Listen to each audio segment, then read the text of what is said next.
அன்பு வணக்கம் சொந்தங்களே. இன்னைக்கு நம்ம என்ன பார்க்க போறோம் அப்படின்னு பார்த்தீங்கன்னா, கோதுமையில ஒரு ரெசிபி தாங்க பார்க்க போறோம். இந்த ரெசிபி வந்து உங்க எல்லாருக்கும் ரொம்ப ரொம்ப பிடிக்கும். இதை ஈவினிங் ஸ்நாக்ஸா உங்க குழந்தைங்களுக்கு செஞ்சு குடுத்தீங்க அப்படின்னா, அவங்க ரொம்ப ரொம்ப விரும்பி சாப்பிடுவாங்க. வாங்க அதை எப்படி செய்யலான்றத நான் சொல்றேன். ஒரு வாணலி எடுத்துக்கோங்க. அது உங்க வீட்ல என்ன சட்டி இருக்கோ எடுத்துக்கோங்க. நான் வந்து இரும்பு கடாய் எடுத்திருக்கேன். இரும்பு கடாயில வந்து நல்லா 3 ஸ்பூன் இல்லைன்னா 3 கப்பு கூட தேவையில்ல. 2 கப்பு எடுத்துக்கோங்க கோதுமை மாவு எடுத்துட்டு நல்லா செவக்க வறுத்துக்கோங்க. அந்த மணம் வரும். அந்த வர வரைக்கும் நல்லா வறுத்துக்கோங்க. வறுத்துக்கிட்டு அப்புறம் இன்னொரு சைடு வந்து கொஞ்சோண்டு சர்க்கரை பாகு வந்து காய்ச்சிக்கோங்க. கம்பி பதம் தேவையில்ல. நார்மலா இருந்தாலே போதும்.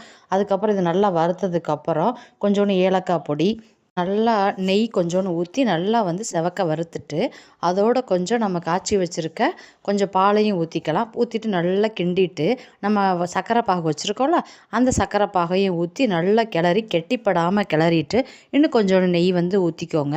நெய் ஊத்தி அதையும் நல்லா கிண்டுங்க. கிண்டிட்டு கொஞ்சம் கெட்டியாகும். அந்த கெட்டி ஆகுறப்ப கொஞ்சம் நல்லா அமுக்கி, அமுக்கி, அமுக்கி, அமுக்கி கிண்டி விடணும். கிண்டுனதுக்கப்புறம் கொஞ்சோண்டு தேங்காய் துருவல் போட்டுக்கலாம். தேங்காய் துருவல் வந்து ஆப்ஷனல் தான்.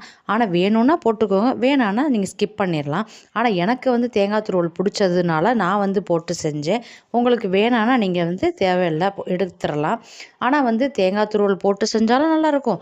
தேங்காய் துருவல் போடாம செஞ்சாலும் நல்லாயிருக்கும். 2மே சூப்பர் டேஸ்ட்ல தான் இருக்கும். இத ஒரு முறை ட்ரை பண்ணி பாருங்க. எப்படி வந்துச்சு அப்படின்றத கமெண்ட்ல சொல்லுங்க. அப்படியே என்னோட சேனல் பிடித்திருந்தா லைக் பண்ணுங்க, ஷேர் பண்ணுங்க, கமெண்ட் பண்ணுங்க, சப்ஸ்கிரைப் பண்ண மறந்துடாதீங்க.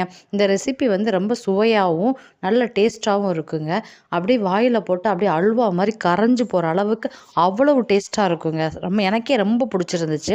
திரும்ப திரும்ப என் பசங்க வந்து சாப்பிட்டுட்டு, இன்னும் வேணும், இன்னும் வேணும்னு கேட்குற அளவுக்கு, அந்த அளவுக்கு ரொம்ப சூப்பரா இருந்துச்சு. இது பார்க்குறதுக்கு கருப்பட்டி அல்வா கணக்கா இருந்துச்சுங்க. இந்த மாரி நீங்க ட்ரை பண்ணுங்க. ரொம்ப சுவையாவும் இருக்கும். உங்க வீட்ல இருக்க குட்டீஸ்களுக்கு, பெரியவங்களுக்கு இத வந்து ஆளுக்கு 1 கப்பு நீங்க போட்டு, அதில லைட்டா இன்னும் கொஞ்சம் நெய் ஊத்தி, அதில கொஞ்சம் முந்திரி பருப்பையும் தாளிச்சு போட்டு குடுத்தீங்கன்னா, செம்ம சூப்பரா இருக்குன்னு சொல்லி நல்லா ருசிச்சு, ரசிச்சு சாப்பிடுவாங்க.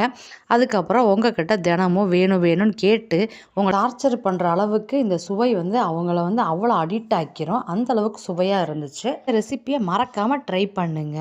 இதோட சுவை வந்து சாப்பிட்றப்ப இன்னும் வேணும் வேணுன்ற அளவுக்கு நாக்குல அதோட சுவை வந்து அப்படியே நடனம் ஆடுச்சுங்க. அந்த அளவுக்கு சுவையா இருந்துச்சு.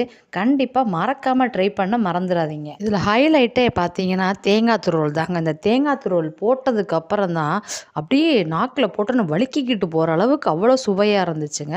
இத மாரி நீங்க வந்து கண்டிப்பா சாட்டர்டே, சண்டே இல்ல ஏதாவது பர்த்டே பார்ட்டி இந்த மாரி நேரங்கள்ல கூட நீங்க செஞ்சு நீங்க குடுக்கலாம். வர்ற ஃப்ரெண்ட்ஸுக்கும் சரி, ரிலேட்டிவ்ஸுக்கும் சரி, நீங்க செஞ்சு குடுத்தீங்க அப்படின்னா, அவங்க ரொம்ப ரொம்ப விரும்பி சாப்பிட்டுட்டு, "எப்படி செஞ்சீங்க?" அப்படின்னு சொல்லி உங்கள்ட்ட ரெசிபி கேட்டு போய் அவங்க செய்ய ஆரம்பிச்சுருவாங்க. இந்த மாரி ரெசிபியெல்லாம் வந்து சிம்பிளா சீக்கிரம் ஒரு 10 நிமிஷத்துல நீங்க செஞ்சு முடிச்சிடலாம்.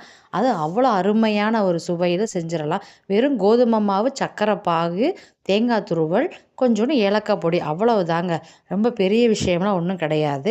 சீக்கிரம் குயிக்கா செஞ்சு முடிச்சுட்டு, நம்ம வந்து அப்படியே ஒரு பிளேட்ல போட்டு, அப்படியே நெய்ய தடவி, அதுக்கு மேல அத கொட்டி, நல்லா ஸ்ப்ரெட் பண்ணி விட்டுட்டு, அதுக்கப்புறம் கொஞ்ச நேரம் வந்து அத ஆற விட்டுட்டு, நீங்க வந்து கத்திய வச்சு கட் பண்ணி எடுத்து சர்வ் பண்ணீங்க அப்படின்னா, ரொம்ப சூப்பரா, சுவையாவும், அருமையாவும் இருக்கும். ட்ரை பண்ணிட்டு மறக்காம கமெண்ட்ல சொல்லுங்க எப்படி வந்துச்சு? உங்களுக்கு இதோட எக்ஸ்பீரியன்ஸ் எப்படி இருந்துச்சு? அப்படின்றத என்னோட ஷேர் பண்ணுங்க. அவ்வளவுதான். நன்றி. வணக்கம்.